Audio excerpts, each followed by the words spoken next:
So to have all of that snatched from me without warning, it hurt, you guys. It hurt. It hurts not to know when you're going to be, if you're ever going to make money again. Not that event planning is what I did to make money. It was like my passion that brought about a profit. Event planning allowed me to turn my passion into a profit. Hi you guys, it's Melanie and welcome to Living Luxuriously for Less, where we celebrate, decorate, and enjoy everyday life for less. So for those of you guys who follow me on all of my social media platforms, you know exactly what this video is about. You should have expected it. You should have seen it coming. I am going to be talking about how I feel today about leaving my corporate job in September 2019 in order to pursue my dream of becoming a full-time event planner. I also did a video around March saying, all of my events are canceled, now what, in wake of COVID-19. And so I just wanted to give you guys an update on how things are going, how I've been managing, and what my thoughts are now. So if you would like to know what they are, stay tuned. So after leaving my corporate job in September, I felt absolutely relieved. I felt so much security and so much peace in the decision that I had made. Things quickly began to pick up for us. We were busy from September through December. At the end of December, I got a contract to do an event for NBA All-Star Week, and that was going to take place in January. Well, actually February, but at the end of January, the event was canceled, and I did a video for you guys called It Didn't Work Out. And so that was what that was about. The unfortunate thing about that is that I had kind of cleared my calendar from January 2020 to February 2020 so that I could completely focus on this event. It was a huge event, the biggest event I would have ever done. It was definitely going to be the largest in terms of people, payout, everything. It would have basically had me set for the year. So I did not take on any additional jobs until the second week of March, which is the last event that you guys saw me do. So anyway, after that, COVID-19 kicked in, and I was faced with the challenge of having to either postpone or cancel all of the following events or subsequent events that we had planned. Now, you guys, I had birthday parties, I had baby showers, I had several proms, weddings, I mean, you name it. We were loaded up from March through May. It was going to be extremely busy, but because of the social distancing guidelines that had been put into place, I had to cancel those events. And so I will be not being completely honest with you guys if I didn't tell you that I didn't worry. I did. Did I second guess myself? Absolutely. Once COVID-19 kicked in and they talked about event planners being able to get unemployment for some states because we were directly impacted, of course I applied because I've been paying unemployment ever since I was 15. I never had to draw unemployment, and then I was denied. And that really had me nervous.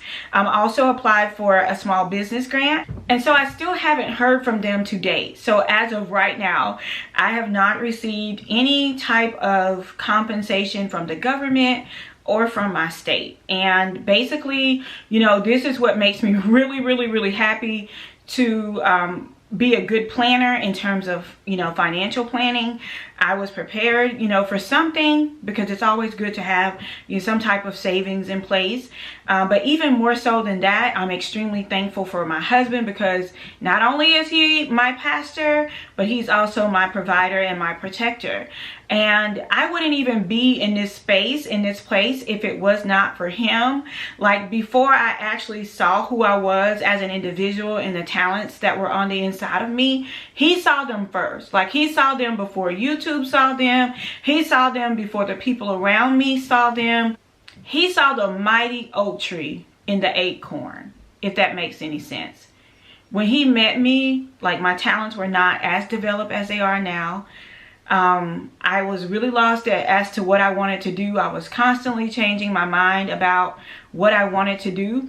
And that was a huge reason why I stayed with my corporate job. I loved the job. I did an excellent job on it, and it paid very well. I mean, I love the people that I work with as well. But I knew that there was something deeper. There's like, it was a deeper calling on the inside of me. And it was like that passion that I had on the inside of me was fulfilled when I started making other people happy. Like, I'm a people pleaser. I love to make people happy. And so when I did events, it just made me so happy to see people happy, if that makes sense. So to have all of that snatched from me without warning, it hurt, you guys. It hurt. It hurts not to know when you're going to be, you know, if you're ever going to make money again. Not that event planning is what I did to make money. It was like my passion that bought about a profit. Event planning allowed me to turn my passion into a profit. And I think about that. I think about, you know, the job that I was in. We all know that food is an essential business, and I had a great job. It was very stable.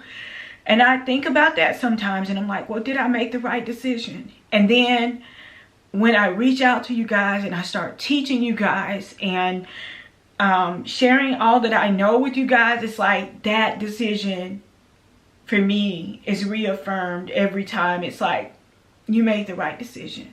At any given point in time, I can always return back to corporate America, but I just believe that there's an expiration on your dream. You know, I feel like sometimes we can be so afraid of the unknown that we become afraid to tap into the dreams that lay dormant on the inside of us. And for me, I felt like my time was right in that moment. And one of you guys, I think it was Dolores, asked me, you know, how do you feel now that all this is going on with the coronavirus? How do you feel about Robert advising you to come off the road and to travel? And I think it was life-saving. Like, I would have been traveling right in the midst of all of that going on. And you have to question yourself sometimes, is it worth the money? Am I doing what I do because I love it? Would I do it for free? Or am I doing what I'm doing because of the money? Am I staying in this relationship because it's convenient? Or am I staying in this relationship because I know that this is the relationship that God has destined for me? And so I think it's so important, you know, not only who we connect with in life, it's, you know, how we connect with those individuals. When I met Robert, I knew that he was sent to me because he was a part of the destiny and the purpose that God had for me. If it weren't for him, I wouldn't be in this space right now, mentally, emotionally, spiritually, financially. Like, I would not be in this space. And it's because of him that I'm able to do what I do, because I have a passion for what I do, not because greed is a god for me, because I just love it. I love what I do, and being snatched away from what I love is probably one of the hardest things that I've ever had to endure. I think that some of my best creativity comes out of a crisis moment. A crisis always creates something wonderful. When I was going through the situation and I'd lost my mom and I had lost my brother and my uncles and my 2 cousins and a lot of personal surgeries I had a lot going on. It was in that moment that God gave me Lux Academy. It was in that moment that my passion for teaching was reignited. it was in that moment that I realized that I had a passion for watching others open their gifts. Like I said, watching others be happy. And me helping someone else to open their gift was a blessing to me. And it was like, I realized that my gift was to usher others into opening their gifts. So I'm a gift opener. And I realized that in a crisis moment. And I feel like something great is going to come out of this moment. You know, I don't know what it is yet. I work towards it every day. Yes, I took my time to have my little pity party with myself. I took my time to, you know, go through, you know, a lot of limiting beliefs that I had, and I had to contradict a lot of those beliefs by reading. I mean, faith comes by hearing, and by hearing the word of God. This is one of the best books that I've ever read. It's called Faith, and it's by Dr. Chow. I think that's how you pronounce his last name. It's a pastor in Seoul, Korea. He has one of the biggest churches in Korea. But just having that reignite my faith did so much for me. So in terms of that, you know, I'm still moving forward. There are a lot of things that I'm planning on doing in terms of my business. If you would have asked me before COVID-19 how business was going and, you know, how I was doing financially, I would have told you that I had at least 9 streams of income. Now, post COVID-19, I have come to find out that a lot of my streams were connected to one another. And so I went from thinking I had 9 to realizing I only had 6, because 6 of them were connected. And so it caused me to really look at business a lot different. I do know that this is an anomaly. Like, we've never had anything to happen like this before. But it just caused me to look at things a lot, like my whole outlook in terms of business, in terms of people, in terms of perspective. Like, everything has changed. Everything has changed. I will be doing like when I first started out, I was really focusing on intimate events. And I don't know if you guys remember that. I didn't really like doing big events, but I kind of got drug into that whole arena because that was where my demand, you know, was. But now I'm just like, you know what? I'm going to go back to my first passion, and that was intimate events. So I think that with a lot of the restrictions that we're going to have on people that are allowed to attend events and things like that, I would really be looking at creating packages and services that are centered or geared towards smaller events. I think that's going to be what lasts. I mean, I think that's what's going to go into the rest of this year and into 2021. I'm also working on a lot of virtual products in terms of virtual birthday parties, virtual weddings, virtual anniversaries, virtual graduations, virtual church conferences, you name it. Like, literally, I have been just spending time in silence before God, like just writing down ideas. Like, these are just pages and pages of ideas that he's given me on how to execute these things. And I just think that's really, really imperative right now, that you just get before God and listen to what he has to say. Listen to how he leads and guides you for your business, and be quiet about it.